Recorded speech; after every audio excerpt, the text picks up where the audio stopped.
Magluluto ako ng pork miswa na may patula.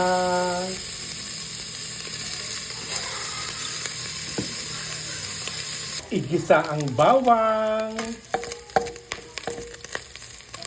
sibuyas, mag-add ako ng tubig.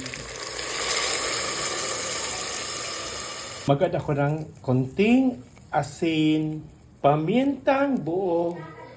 Maglagay ako ng pork cubes from Knorr at haluin.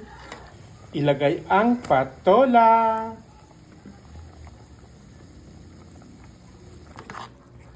Wow! At ilagay ang miswa. Wow! Wow! Yummy!